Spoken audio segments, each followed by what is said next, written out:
Alright, time for game 2. And my opponent very graciously dropped one of my cards, but I didn't mind too much. Since it was a known card and everything, but don't do that. So I get to be on the play this game. Hopefully I can somehow out-tempo my opponent. I've also added a super sweet sideboard card that I found, Reparations. Whenever you're a creature you control, or a permanent even, I think it was some, it could have been creature, gets targeted by your opponent, you get to draw a card, so that's pretty neat. So I have a pretty slow hand, but it feels like my hand is pretty good at going the long game, so maybe that will be a thing.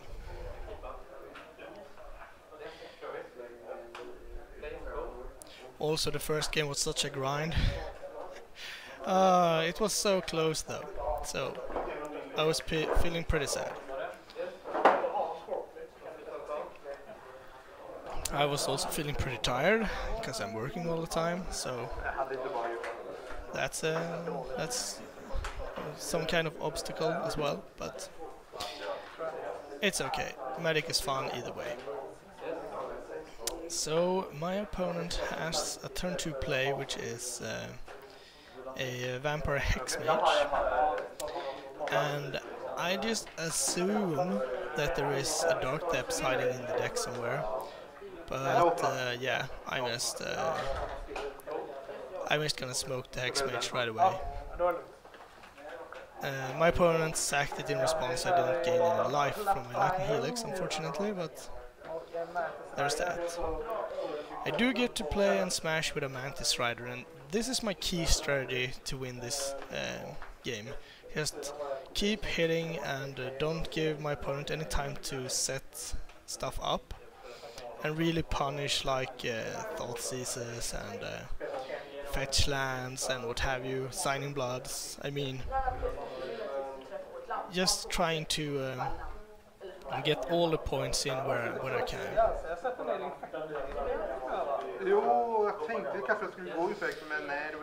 Three mana should be safe, but it is not, because it's a Putrefy. So my Mantis Rider bites the dust. But I mean, it has done its job already. It got a hit in, and I'm pretty pleased with that. Now I get to pass, and last game I played my Vendilion Click in the draw step because I knew my opponent had something good, but I think if my opponent had something like a Phyrexian Arena, he would have played it last turn instead of smoking Mantis Rider. So I'm just fine with doing it end step. And my opponent is thinking that since I didn't play a Vendilion Click, I must have a counter spell, so he tries to bait it out. Which is pretty obvious. The way he plays the spell, he just waits. You can see him flickering his fingers like, come on, show me the counter spell. And that's just a huge sign right there that my opponent has one good card in hand. So let's take a look. Excuse me. He has 2 hands and a Sword of Feast and Famine. The perfect setup for next turn. Unfortunately, the click will ravage that plan. Good work, Vendilion Click. So I get to take Sword of Feast and Famine despite having a negate in hand. But it feels like if I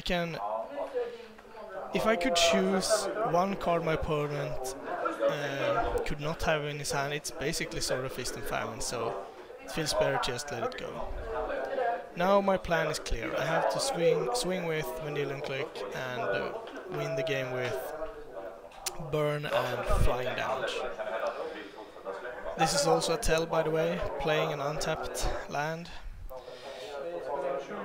and then cast a 3-drop and pass the turn.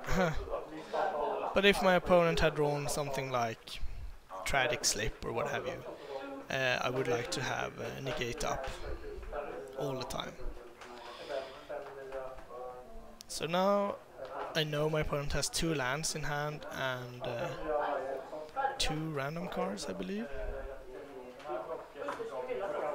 So my opponent plays an Inkmoth Nexus, which was not one of the lands I saw.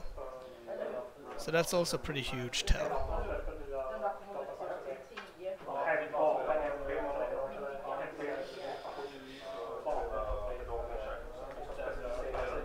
Reaching for mana and tapping the Inkmoth Nexus. Interesting. Plays his commander, which I'm fine with. I do not care. Actually, that's pretty good, because there is one thing preventing me from going to town really here, and that's the Burst of Paradise. So if I can get him to sacrifice that, I'm happy. I could just aim a removal spell at the birds, but that makes it so obvious. So my plan here is either Varolz dies or he sacks the Birds of Paradise. I'm fine either way.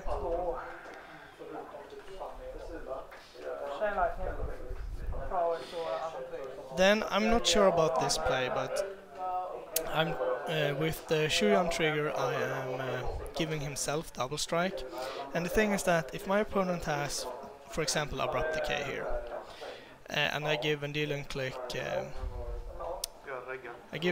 Click double strike, I just can't attack with Shuyan. That's too risky. And then I just lose my whole turn and my entire offensive here. So by doing this, I'm not putting all my eggs on the Vendilion Click and still forces some kind of response on the Shuyan, otherwise it's 8 damage. So I think that worked out pretty well for me, but I'm still not certain about that play. I could also have jammed Sword of Fire and Ice, hoping that Click would go through somehow, but with birds in play that's not an option. So now I just want to make sure that I can connect with the sword somehow. And my opponent played Treetop Village, which I don't think was a card that I saw with my Vendilion Click. So now I'm feeling pretty happy about this, because there's only one card in my opponent's hand that really matters, or actually could matter. It's not even certain it does. And my Click can just attack away. If worst comes to worst, he animates his Inkmoth Nexus and I have to kill it, but then I get to give Click double strike. So I mean, if you had a removal spell, you would have cast it. That's my assumption anyway. So now I'm going to try to remove the last Airborne Defender in an effort to close the game off with Vendilion Click. So I get to smash for 6 here, bearing no removal spells, which I assume there isn't. And it turns out that there isn't. So now I don't have Negate up anymore, so this could go poorly for me. But at 9 and with no offensive, I at least have a good chance of burning my opponent out if I have to. So I know 2 of my opponent's 4 cards, and they are lands. So there it is, the first land. So now I assume that there is no other new lands. And a Phyrexian Arena, which is actually pretty great for me, because now I don't have to fear anything. Now I'm going to win with his arena and my creatures.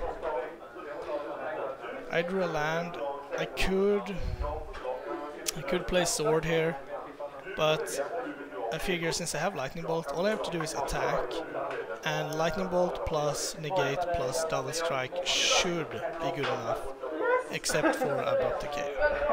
But there is none, and I'm victorious in game number 2, so 1-1. On to the last game. Thank you for watching. Please like and subscribe, it really helps us out. You can find us on Twitter at MagicGathStrat, Facebook /MagicGatheringStrat, or on the web, magicgatheringstrat.com. There you can find articles and free prize-supported leagues. This is all brought to you by our Patreons and cardhoarder.com. If you enjoy this content, please consider supporting us at patreon.com/magicgatheringstrat.